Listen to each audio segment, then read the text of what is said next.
Hyperforms.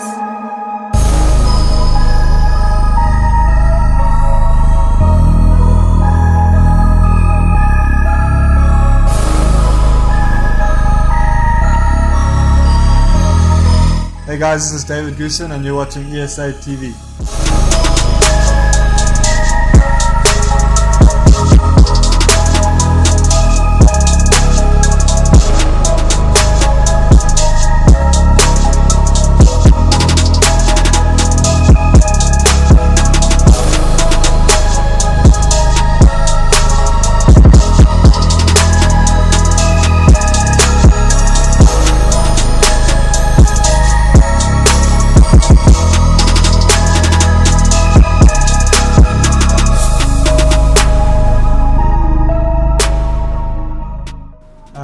David Goosen. I'm 26 years old and I race motocross at a professional level. I've been racing since the age of three years old and that was when I was living in Zimbabwe. And yeah, it's been a long journey this far, but yeah, I couldn't ask for more. With the surname Goosen, because I'm more English than Afrikaans, I suppose I get called Goose quite often.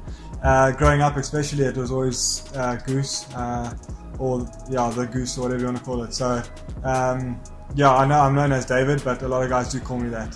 A professional MX athlete is pretty in-depth and not really easygoing, but generally, I mean, your most professional riders would wake up and obviously have something good to eat and then get some cardio training done or whatever type of training they do, and then normally followed by riding your bike, you know. So that's the dream, obviously. I did do it before, but at the moment I'm actually working a full-time job as well as my racing, and I actually enjoy that a lot.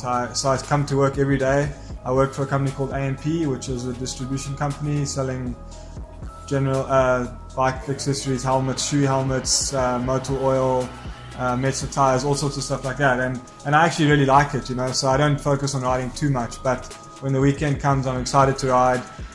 So it's a little bit tough that, you know, after work at 5 o'clock I've still got to go and do some training, or when the weekend comes I've got to ride extra hard because I only get the Saturday and Sundays to ride. But it is good and it's a nice, good program. So yeah, I realized that motocross is going to become more of a profession than a hobby, probably on an 85cc bike, where my dad used to bring me from Zimbabwe to South Africa to compete in our South African national championships, and it started getting better and better. And we were looking for more results basically, and you know, riding more, doing all that, and then it started realizing that, you know, maybe we can do pretty well at it. And obviously my dad invested a lot of money in doing that, and my family, so we carried on with that, and then yeah, it turned out to be a profession for quite a while, and like it still is today. I just, like I say, choose to take on the full-time work as well. But not long after, I think I was 15 years old, I won a South African championship in the high school class, and that's pretty much where you think, okay, are we going to go properly overseas, or what are we going to try and do with it? And luckily we did at the time. We immigrated to the UK, and I pursued my career there in professional motocross. So yeah, this year and at the end of last year, I started racing MX1 and MX2 in the same day. It is pretty tough because you're racing 4 races as well as 2 practices on one day. And I prefer it. I really enjoy it. We've had a bit of a tough start to the year this year because the tracks are a little bit more demanding than the rest, with being quite sandy. But generally the MX1 bike is your premier class. It's a 450cc 4-stroke motorcycle, and it comes with a lot more weight and a lot more horsepower, which relates to more physical energy needed and fitness required. But it's good, and the MX2 bike is obviously it's a 250cc motorcycle. It's a bit slower, but very competitive as well. So on a 250cc we race very high sort of heart rates and intensity as the racing's a bit closer because of the bikes being a little bit slower. But the 450, like I say, is very like brutal. You need to be a bit more stronger and all the rest of it. So it's very different in comparison. But it is good, you know, and if you can have a good day on both your bikes at the end of the day at a national or a regional race, it's good for you. So my achievements since racing motorcycles, motocross, since a young age of being in Zimbabwe, I was a multi national champion in Zimbabwe in small bikes, which is 50s, 65s, 85s. Then moving to South Africa where the racing was bigger and better, I managed to win a 1 to 5 high school CC championship, national championship. Then obviously moving overseas, I did various different international races, whether it was Belgium or Holland or the UK. And probably the best one that stands out for me would be a 5th place in a British championship. At the peak then was the best I definitely did, and I think the top 3 riders were GP riders at the time who do the Grand Prix around the world. So for me that was great at the time. The other ones that I did was the UK Supercross series. I managed to win a title in the British Supercross Championship, which was good. And obviously Supercross being indoor racing at night time, you know, all the lights and glamour and all that sort of stuff. So that was a good highlight. And then back to nowadays is I've been winning a couple of national races here, not championships yet. That's the goal this year. Yeah, it's all been pretty good thus far.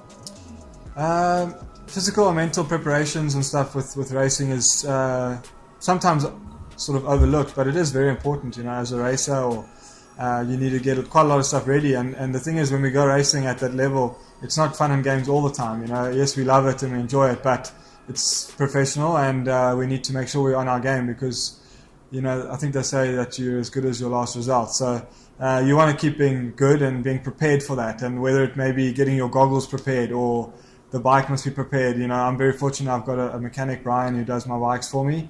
Like tomorrow we're leaving to Bloemfontein for round 3 of the Nationals, and he's taking care of that. You know, new tires, new fresh motor engine oil in my bikes, just all that sort of stuff, you know, all ready and prepared. Then myself is probably a bit of decent eating leading up to races, making sure I'm fit and healthy, doing what I need to do to give my best on race day. The conditions I prefer would be definitely hard pack. I like hard pack tracks. So like I was saying just now, is that the first 2 Nationals of this year were in sand in the Cape, one in PE and one in Cape Town.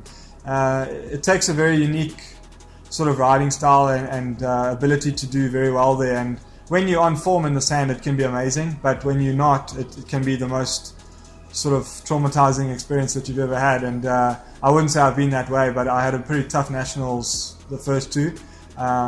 So now moving a bit closer to hardpack and closer to home here in Joburg. It's looking forward to that.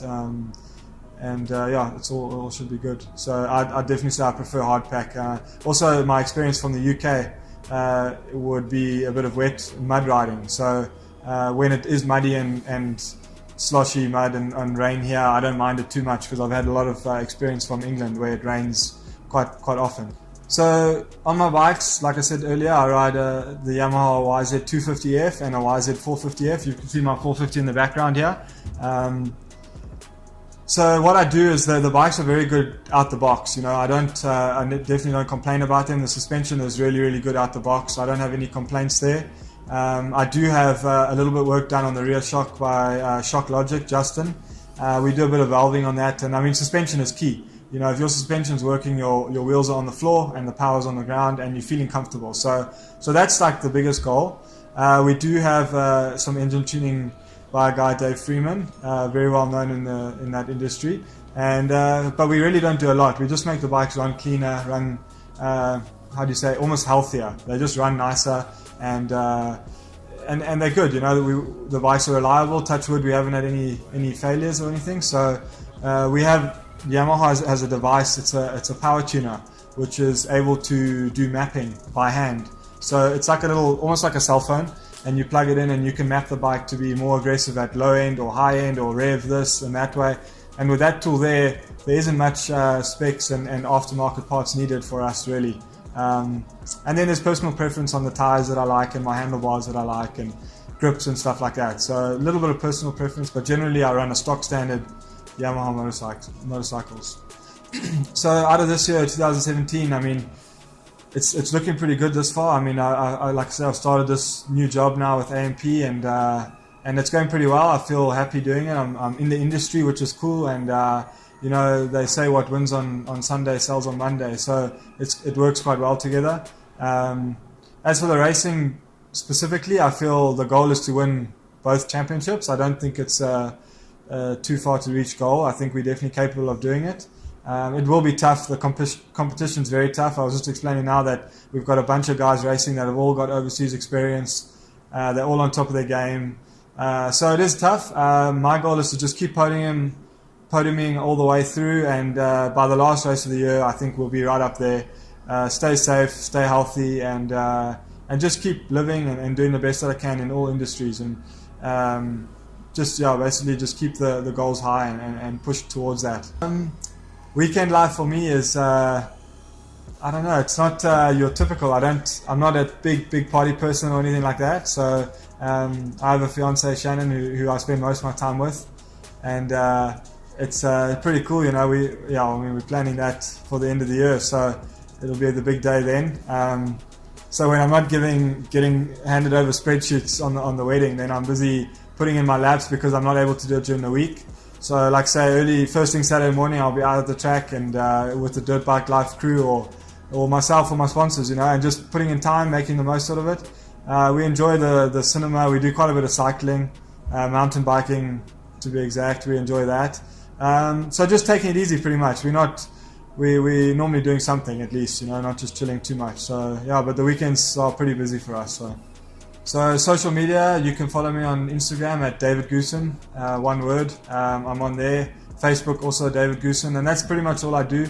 I'm not too active all the time, but like I say, I'm always on there. If I get messages or whatever, I do respond and carry on. And like I say, I'll post on what's happening. I always give updates on my racing. If you are willing to follow and wanting to see how I'm doing, and you know, any cool shoots like we're doing now, or some new kit I get, or something with my bike, I always post about it. Any product, something cool you might be able to take from me or from my pages, and please, follow along. Shoutouts, that's a definite. I mean, we've got so many guys behind us, and you know, the team that I ride for, which is Tintswalo out of Africa, Monster Energy Yamaha. Can't thank them all enough. You know, they all know who they are, but without them we wouldn't be able to go racing. Fox for my apparel, my clothing, my kit, big thanks to them. You know, we've got Motor Oils, a service, Pro Grip, 360 fly camera. We got a bunch of guys on board that helped me and get me through and being able to race. So I'd just like to thank all of them, and appreciate all your help and support.